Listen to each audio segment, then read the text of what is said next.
14 নম্বর যে দফা সেটা হলো কি, তোমরা শিরিক করবে না। তোমরা কি করবে না বলেন? শিরিক করবে না। কারণ আল্লাহ তাআলার কাছে সবচেয়ে ঘৃণিত এবং সবচেয়ে অপরাধ যে জিনিস সেটা হলো শিরিক, আল্লাহ তাআলার সাথে অংশীদার সাব্যস্ত করা, আল্লাহ তাআলার জাতের সাথে অংশীদার সাব্যস্ত করা, অথবা আল্লাহ তাআলার সিফাতের সাথে অংশীদার সাব্যস্ত করা। এজন্য আল্লাহ তাআলা বলেন, ওয়ালা তাজআল মা'আল্লাহি ইলাহান আখার ফাতুলকু ফি জাহান্নামা মালুমান মাদহুরা। আল্লাহ তাআলা বলেন, আল্লাহ তাআলার সাথে তোমরা অন্য কাউকে শরীক হিসাবে, অংশীদারিত্ব হিসাবে সাব্যস্ত করিও না। অংশীদার হিসেবে উপাস্য বা তার ইবাদতের ক্ষেত্রে হোক বা অন্য কোনো ক্ষেত্রে হোক উপাস্য হিসাবে স্থির করবে না। তাহলে তোমরা কি হবে?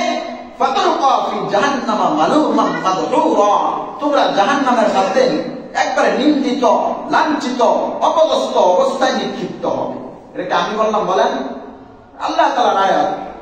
এজন্য ভাই এটা এই 14টা দফা কোন আয়াতের ব্যাখ্যা মুফাসসির কেরাম নিয়ে আসছেন? ওয়ান নাজমি ইযা হাওয়া, সূরা নজমের আয়াত। ওয়ান নাজমি ইযা হাওয়া মা দাল্লা সাহিবুকুম ওয়া মা গাওয়া ওয়া মা ইয়ানতিকু আনিল হাওয়া ইন হুয়া ইল্লা ওয়াহয়ুন ইউহা আল্লামাহু শাদীদুল কুওয়া যু মিররাতিন ফাসতাওয়া ওয়া হুয়া বিল উফুকিল আ'লা সুম্মা দানা ফাতাদাল্লা فأوحى إلى عبده ما أوحى فأوحى إلى عبده ما أوحى। এই আয়াতের ব্যাখ্যায় 14টি দফা নিয়ে আসছেন। কেন নিয়ে আসছেন?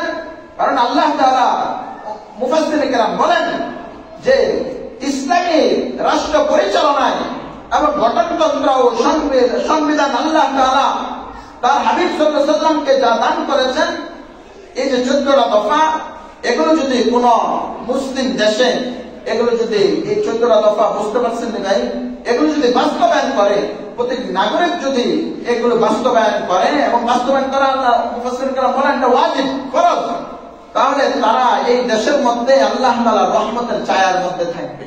যত ধরনের পরাশক্তিময় হোক, যত পারমাণবিক বোমার অধিকারী রাষ্ট্র হোক, আর যত একবারে নিম্ন পর্যায়ের একবার শক্তি কম এরকম কোন মুসলিম দেশ হোক, আল্লাহ তাআলার রহমতের ছায়ায় তাদেরকে বাঁচিয়ে রাখবেন।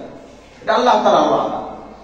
তাহলে এই দফাগুলো, এই দাবিগুলো আল্লাহ তাআলা উম্মতের মধ্যে পেশ করেছেন, এগুলো আমরা পালন করতে অবশ্যই নিজেদের জান তোর, নিজেদের আপ্রাণ চেষ্টা করে যেতে হবে। ইনশাআল্লাহ করবো তো ইনশাআল্লাহ ভাই, ইনশাআল্লাহ।